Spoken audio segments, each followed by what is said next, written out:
کے بعد قوم سمود، یہ بھی اسی زمانے میں نوح علیہ السلام کے بیٹے سام اور سام کے بیٹے ارم اور ارم کے بیٹے ثمود۔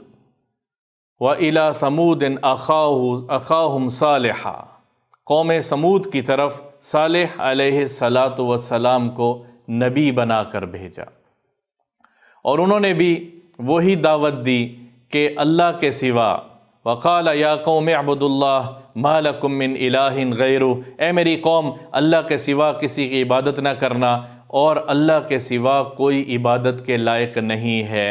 اور اسی طرح سے اس قوم نے بھی ان کا انکار کیا، اس قوم نے بھی انکار کیا، اور صالح علیہ السلام ان کو اللہ کی طرف بلاتے چلے گئے، اپنی پوری محنت کے ساتھ، اپنی پوری کوشش کے ساتھ اللہ کا پیغام پہنچا رہے تھے، اللہ کا پیغام پہنچا رہے تھے۔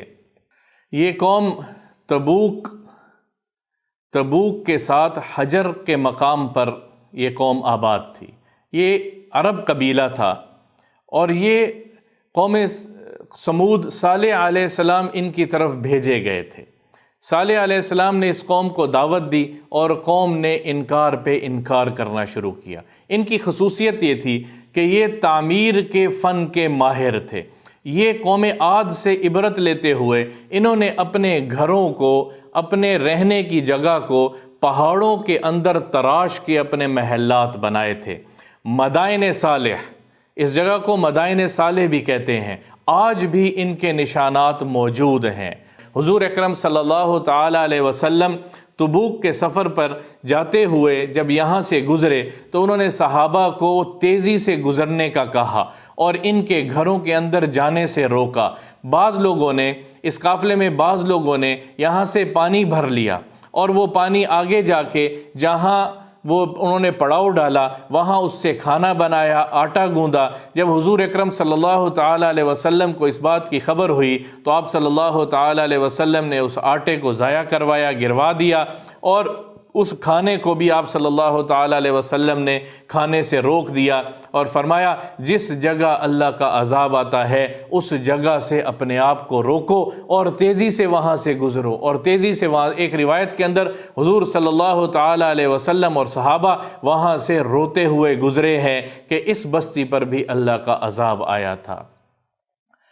انہوں نے صالح علیہ السلام کی بات نہیں مانی، بلکہ ان سے مطالبہ کیا کہ آپ ہمیں کوئی معجزہ دکھائیں، اور معجزے کا مطالبہ بھی خود انہوں نے کیا ہے۔ وہ مطالبہ کیا کیا کہ اس پہاڑ میں سے ایک اونٹنی ان صفات کی، اس کا اتنا قد ہو، یہ رنگ ہو، ان صفات کی اونٹنی نکلے، اور وہ اونٹنی حاملہ بھی ہو، اور وہ نکلتے ساتھ بچہ جنے۔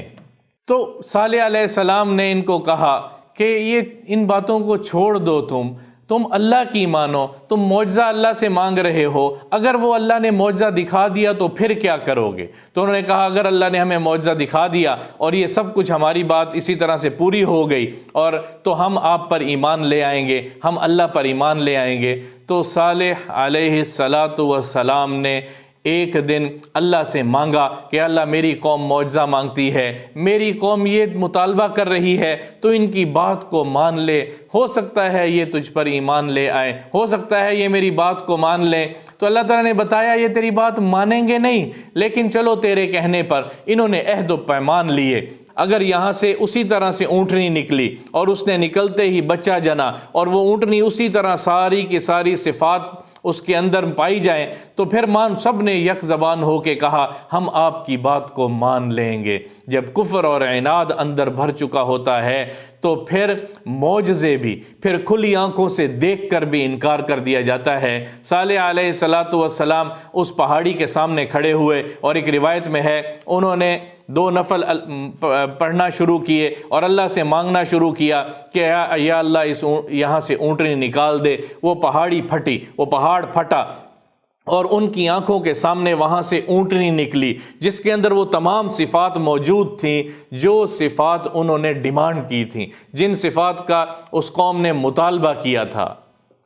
اور نکلتے ہی وہ حاملہ تھی، اس نے بچہ جنا۔ تو سب نے ایک دفعہ کہا کہ ہم آپ پر ایمان لائے، ہم آپ کے رب پر ایمان لائے، لیکن کچھ لوگ دل سے ایمان لائے اور اندر ان کے عناد بھرا ہوا تھا۔ کچھ نے مان لی، کچھ نے بعد میں جا کے کہا یہ تو کوئی جادو ہے، یہ تو کوئی ڈھونگ ہے، یہ تو کوئی ڈھونگی ہے، یہ کیسے؟ اللہ تعالیٰ نے ایک شرط رکھی تھی کہ وہ اونٹنی جو جہاں سے کھائے گی کوئی اس کو روکے گا نہیں، وہ اونٹنی جہاں سے پانی پیے گی اس کو کوئی روکے گا نہیں۔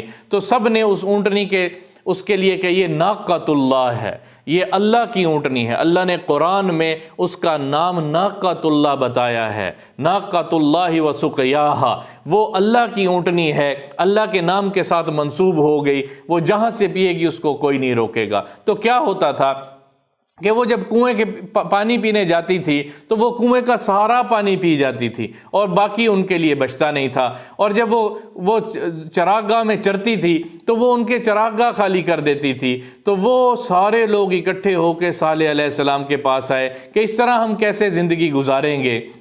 تو اللہ تعالیٰ نے کہا کہ ٹھیک ہے، ایک دن کنویں سے یہ اونٹنی پانی پیے گی، ایک دن کنویں سے تم پانی پیو گے۔ جس دن اونٹنی پانی پیے گی اس دن تم اس پانی میں سے حصہ نہیں لوگے، کیونکہ وہ اونٹنی کا پیٹ بھرے گا، اور جس دن تم پیو گے اس دن اونٹنی نہیں پیے گی۔ تو یہ ترتیب بن گئی، جس دن اونٹنی پانی پیتی تھی اس دن وہ نہیں بھرتے تھے پانی، اور جس دن وہ پانی بھرتے تھے اس دن اونٹنی نہیں پیتی تھی۔ یہ کافی عرصہ یہ سلسلہ چلتا رہا۔ پھر کچھ فتنہ گر لوگ، کچھ فتنہ پھیلانے والے لوگ، انہوں نے کہا یہ کیا بات ہے؟ تو انہوں نے جس دن اونٹنی کے پانی پینے کی باری ہوتی تھی وہ رات کو کنویں میں سے سارا پانی نکال لیا کرتے تھے، اور صبح اونٹنی کے لیے پانی نہیں بچتا تھا، اور پھر اونٹنی اس سارے قبیلے کو، دودھ اس اونٹنی کا اس سارے قبیلے کے لیے کافی ہو جایا کرتا تھا۔ تو اس پر صالح علیہ السلام نے کہا کہ یہ کیا بات ہے؟ تو انہوں نے کہا اس طرح تو یہ اونٹنی ہمیں ختم کر دے گی، ہمارا سب کچھ کھا جائے گی۔ تو وہ ساری قوم نے مل کے کیا فیصلہ کیا کہ چھوڑو اس بات کو، اس اونٹنی کو ہی قتل کر دو۔ اس اونٹنی کے قتل کے در پہ ہوئے، اور پھر فتنہ پھیلانے کے لیے ایک عورت کھڑی ہوئی جس کا نام صدوق تھا۔ اس نے کہا میں اپنے آپ بہت خوبصورت تھی، میں اپنے آپ کو پیش کرتی ہوں، جو اس اونٹنی کو قتل کرے گا میں اس سے شادی کروں گی۔ اس سے شادی کرنے کے لیے ایک شخص نے اپنے آپ کو پیش کیا جس شخص کا نام مصدع تھا، اور پھر ایک اور عورت تھی عنیزہ اس کا نام تھا، اس کی 4 بیٹیاں تھیں۔ اس نے کہا کہ جو اونٹنی کو قتل کرنے میں پہل کرے گا میری 4 بیٹیوں میں سے جس سے چاہے گا وہ شادی کرے گا۔ قیدار بن سالف کھڑا ہوا، اس نے کہا کہ میں اس اونٹنی کو قتل کروں گا تاکہ میں اپنی مرضی سے تیری بچیوں میں سے کسی سے شادی کر سکوں۔ یہ 2 اکٹھے ہوئے، اور پھر انہوں نے باقی قوم کانو 9 راہتن، پھر 9 لوگ اور ان کے ساتھ اکٹھے ہوئے، اور یہ باقی سارے سرداران اکٹھے ہوئے اور گھات لگا کر بیٹھے اونٹنی کو مارنے کے لیے۔ ان کو کیا پتا تھا یہ اونٹنی تو ان کے لیے ایک اللہ کی طرف سے ایک عبرت بنا کے بھیجی گئی ہے، ایک امتحان ہے، بلکہ اس اونٹنی کے قتل پہ تو اللہ کی ناراضگی آنی ہے۔ اللہ کی اونٹنی ہے ناقۃ اللہ وسقیاہا فکذبوہ فعقروہا فدمدم علیہم ربہم بذنبہم فسواہا۔ یہ اللہ کی اونٹنی ہے، اس کو نہ چھیڑنا۔ اس اونٹنی کو، وہ اونٹنی جب پانی پی کے واپس آ رہی تھی تو یہ گھات لگا کے بیٹھے ہوئے تھے۔ سب سے پہلا وار تیر سے مصدع نے کیا جو اونٹنی کی گردن کے آر پار ہوا، جس سے وہ زخمی ہو گئی، اور پھر قیدار بن سالف نے حملہ کیا، اس نے اس کی ٹانگیں کاٹ دی، اونٹنی بلکنے لگی اور گر گئی زمین کے اوپر۔ اس کا بچہ بھاگا واپس پہاڑی کی طرف، اور وہ بھی زور زور سے بلکا، مورخین نے لکھا ہے کہ اس کی آواز میں وہ اللہ کو پکار رہا تھا اور وہ کہہ رہا تھا یا اللہ میرا کیا قصور تھا اور میری ماں کا کیا قصور تھا، میرا کیا قصور تھا اور میری ماں کا کیا قصور تھا، ما فعل بأمی، میری ماں کے ساتھ انہوں نے کیا کیا۔ اور وہ پہاڑی پھٹی، اور اونٹنی، ایک روایت کے اندر آتا ہے کہ اونٹنی کو اس پہاڑی میں اللہ نے اس بچے کو اس پہاڑی کے اندر چھپا لیا، اور اللہ نے اس طرح اس بچے کو محفوظ کیا، اور جو اونٹنی تھی ناقۃ اللہ، اس پر پھر باقی ساری قوم نے وار کیا اور اس اونٹنی کو ذبح کر دیا۔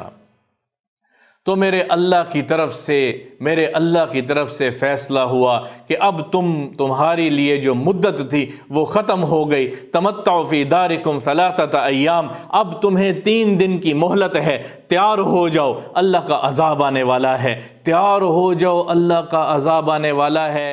میم school 67F opposite Gourmet Bakery, Johar Town, Lahore. Phone 0320-670-1616, 042-35220859, 0231-87101071.